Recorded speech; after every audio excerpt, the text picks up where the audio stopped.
श्री स्वामी समर्थ. श्री स्वामी समर्थ महाराजांच्या चरणाला वंदन करून श्री स्वामी चरित्र सारामृत या ग्रंथाला सुरुवात करूया. अध्याय 11. श्री गणेशाय नमः. मागच्या अध्यायामध्ये बाळप्पा मुरगोडे आले आणि अशा या पुण्यस्थानी 3 रात्री आनंदाने राहिले. तेथे त्यांना समजले जवळच अक्कलकोट येथे साक्षात श्री दत्त महाराज श्री स्वामी समर्थ महाराजांच्या रूपाने वास्तव्य करीत आहेत. तेव्हा आपण आपल्या मनोरूप सिद्धीसाठी अक्कलकोटला जावे. त्या सद्गुरूंच्या कृपेने आपल्या मनातील संशय दूर होतील.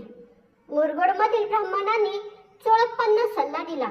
भीमा तीरावरील गांगनापूरला श्री दत्तांचं तीर्थस्थान आहे. तेथे आधी तुम्ही जावा. तेथे बसून अनुष्ठान करा. श्री दत्त महाराज स्वप्नात येऊन जो दृष्टांत देतील तसं तुम्ही वागा. मनामध्ये विचार करून बाळप्पा लगेच गांगनापूरला निघाले. गांगनापूर अत्यंत पवित्र असे स्थान. लोक मनामध्ये मनोकामना धरून पवित्र अशा भीमा तीरावर स्नान करून श्री दत्तगुरूंची सेवा करतात. या ठिकाणी लोक आपले दारिद्र्य कमी होऊन आपल्याला धनप्राप्ती व्हावी, तर कोणी एखाद्या आजारातून बरे व्हावे म्हणून आपल्या मनातील इच्छा घेऊन येतात.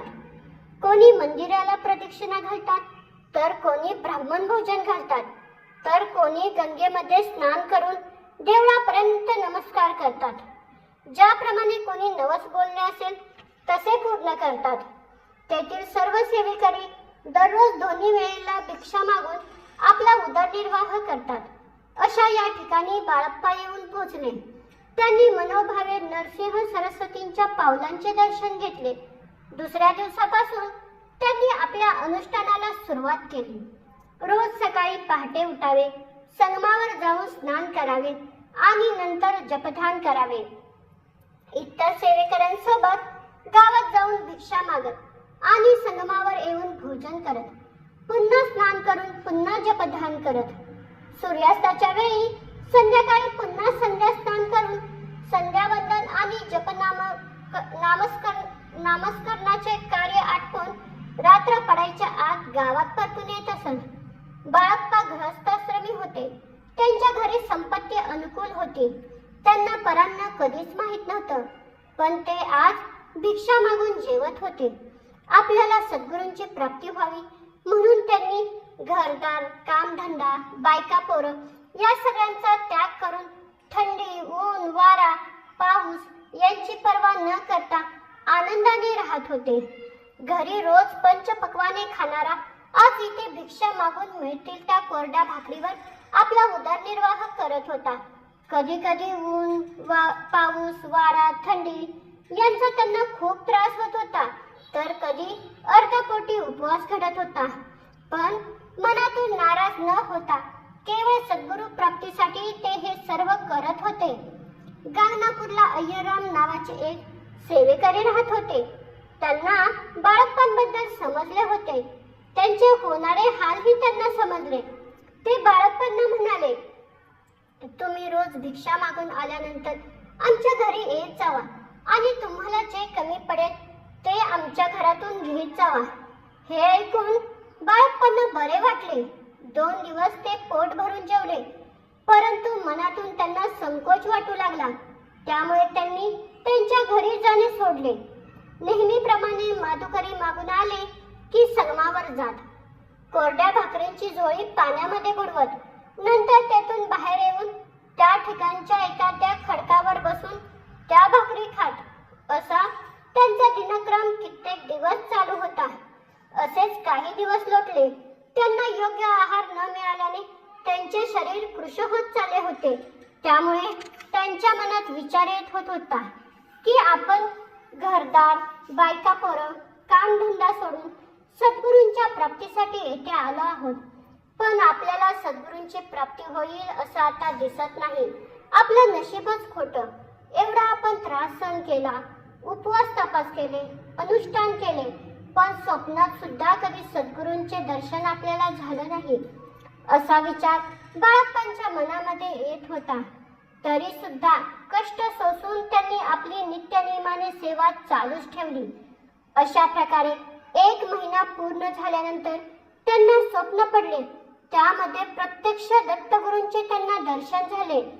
त्यामुळे बाळप्पांना खूप आनंद झाला. पुन्हा 15 दिवस झाल्यानंतर त्यांना पुन्हा एकदा दृष्टांत झाला. एका ब्राह्मणाने त्यांना स्वप्नात येऊन सांगितले, अक्कलकोटमध्ये श्री दत्त महाराज श्री स्वामी समर्थ महाराजांच्या रूपाने राहत आहेत. तेथे तू जा, तुझे कार्य पूर्ण होईल. हे स्वप्न पाहून त्यांना मनातून खूप आनंद झाला. आपण केलेल्या कष्टाचे फळ मिळाले असं त्यांना वाटलं. त्यांनी अक्कलकोटला जाण्याचा निश्चय केला. दुसऱ्या दिवशी झोपून उठल्यानंतर त्यांना अंथरुणाखाली एक चिठ्ठी मिळाली. त्यामध्ये लिहिले होते, उतावळापणा करू नकोस.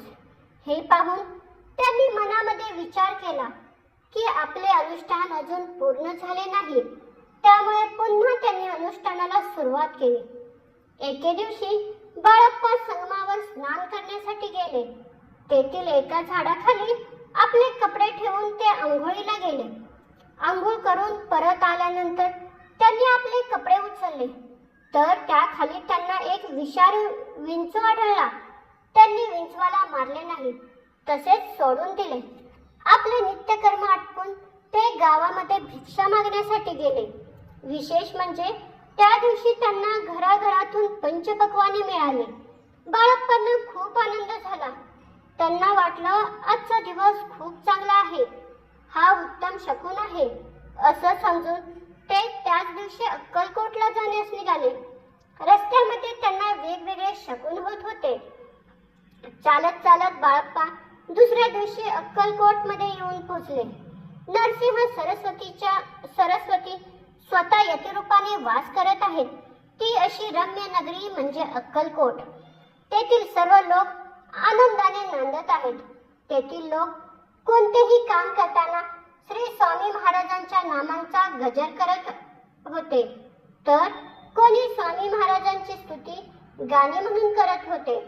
दूर दूरवरून ब्राह्मण, मारवाडी, वैश्य, शूद्र लोक श्री स्वामी महाराजांचा महिमा ऐकून त्यांच्या दर्शनाला येत होते. तेथे यात्रेसारखी गर्दी झाली होती. श्री स्वामी महाराजांच्या नामघोषाने ते नगर रात्रंदिवस गजबजलेलं होतं. राजे, पंडित, शास्त्री, भिक्षा मागणारे, नाथपंथी, संन्यासी, फकीर, रामदासी अशा प्रकारे निरनिराळे लोक कोठून ना कोठून दर्शनाला येत होते. कोणी कीर्तन करत होतं, तर कोणी गायन करत होतं, तर कोणी भजन करून नाचत होतं व स्वामी महाराजांचा महिमा वर्णन करत होते. अशा त्या तीर्थक्षेत्राचा महिमा मी काय बरं वर्णन करावा. असं ते अक्कलकोट श्री स्वामी महाराजांच्या कृपेने वैकुंठासारखे वाटत होते. पूर्व पुण्याईमुळे आपल्याला योग्य जागा सापडली आहे आणि आता आपण आपल्या जन्माचे सार्थक येथेच करूया असं बाळप्पांना वाटले. बाळप्पा श्री स्वामी महाराजांचे सेवेकरी होऊन स्वतःच्या हाताने स्वामी महाराजांची पूजा अर्चा करतील. याचे वर्णन आपण पुढील अध्यायामध्ये पाहणार आहे. ज्यांचा महिमा अगाध आहे, जे केवळ भक्तांना आनंद देतात, अशा या श्री स्वामी समर्थ महाराजांना मी वंदन करतो. अशा प्रकारे श्री स्वामी चरित्र सारामृत या ग्रंथातील हा अध्याय इथेच समाप्त होत आहे. श्री स्वामी समर्थ.